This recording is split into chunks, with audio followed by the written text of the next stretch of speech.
Les habla el doctor Otto von Feigenblatt, catedrático de Kaiser University en la Florida. Les agradezco la invitación a este Congreso Internacional de Semilleros de Investigación, Educación, Tecnología.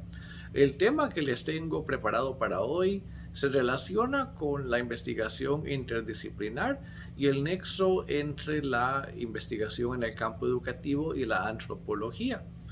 La educación es un proceso social, es el proceso que los diferentes grupos sociales y culturales utilizan para socializar nuevos miembros. El proceso de que un bebé se convierta en un adulto y ese adulto sea un miembro productivo de un colectivo, lo que puede ser una tribu, puede ser una nación, puede ser cualquier tipo de organización, es un proceso antropológico y es un proceso obviamente educativo también.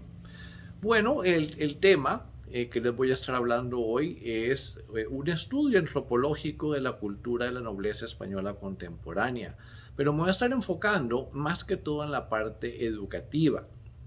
Esto es parte de un estudio más amplio que se enfocó en tratar de entender desde un punto de vista émico cuál es la cultura contemporánea de la nobleza española desde un punto de vista antropológico.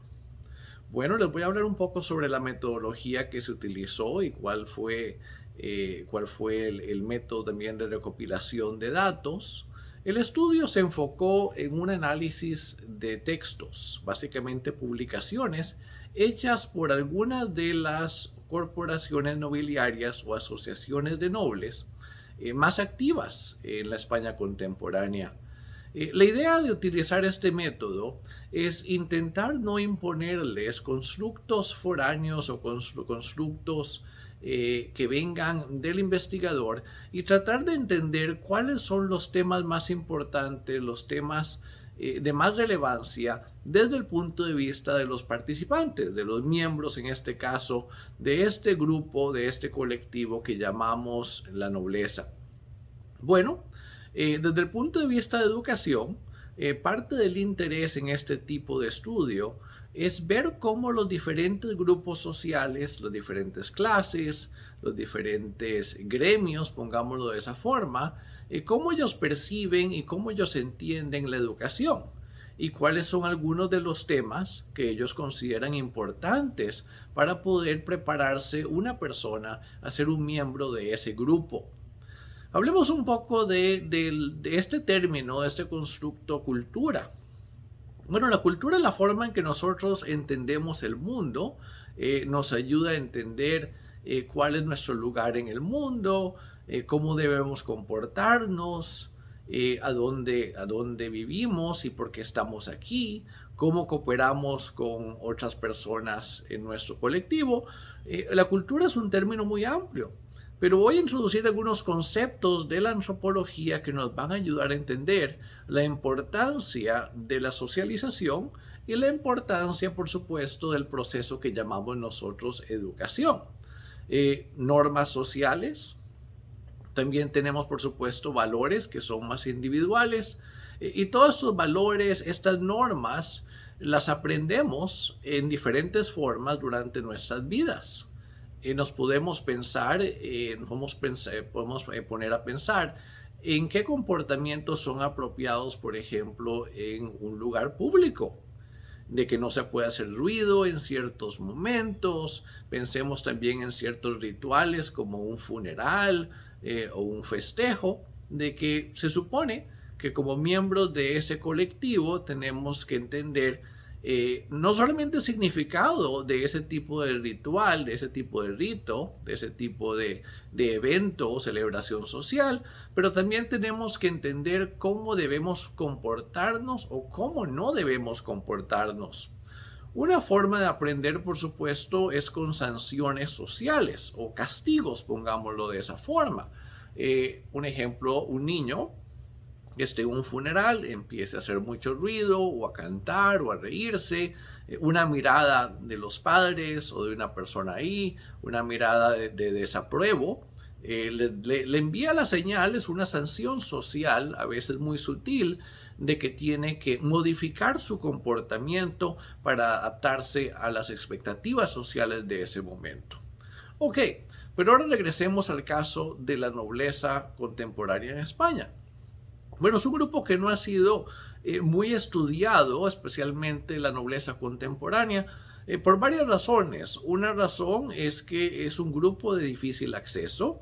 También que la antropología se ha enfocado mucho en los últimos años en tratar de estudiar y entender a los grupos más marginalizados, en ver cómo se les puede ayudar a esos grupos en ser integrados a una economía moderna, a una sociedad moderna, al sistema internacional de estados y naciones. Pero eso es una gran debilidad, ya que entender cómo la nobleza se enfoca en la educación y cómo se asimilan nuevos miembros a la nobleza, nos ayuda a entender cómo las élites también tienen un proceso de enseñanza, de educación y por qué se comportan o por qué funcionan en la forma que lo hacen.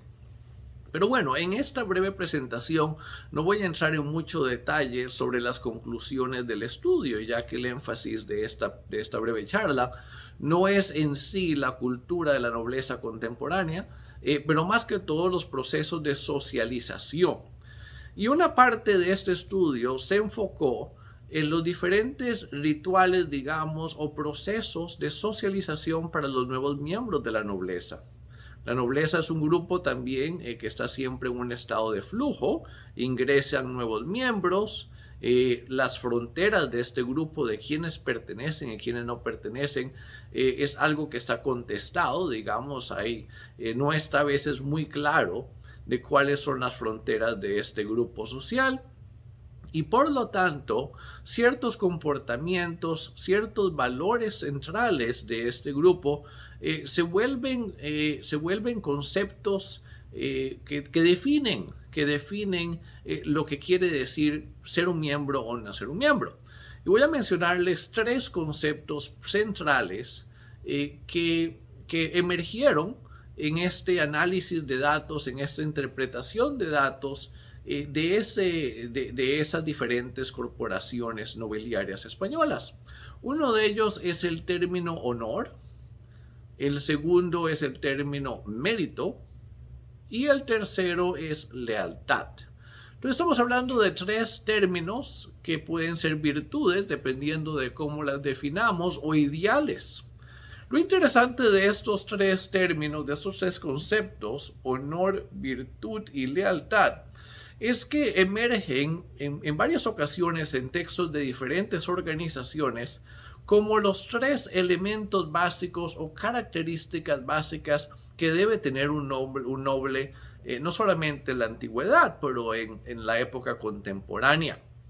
Y ahora pongámonos a pensar, y les voy a relatar brevemente, cómo se les enseña, ya estamos hablando en la parte del proceso educativo, a esos nuevos miembros, algunos de nacimiento y otros más tarde en sus vidas, dependiendo de lo que han logrado, a básicamente entender el significado de esos tres términos y comportarse basados en esos tres términos: honor, mérito y lealtad. Bueno, la palabra de honor está relacionada a la ética, a básicamente comportarse basándose y siguiendo los valores que tiene cada persona. Eso es lo que sería un comportamiento honroso, ¿verdad?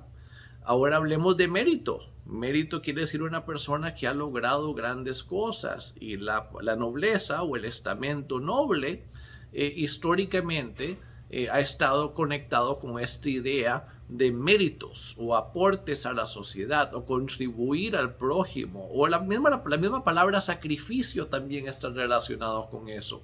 Y finalmente el tercer término, que es lealtad, no solamente se aplica en este caso obviamente al rey, ya que España continúa siendo un reino. El rey es un símbolo de unidad nacional y lo que representa España, y por lo tanto lealtad al rey y al país, a la nación, es uno de los valores centrales de la educación que debe tener un noble.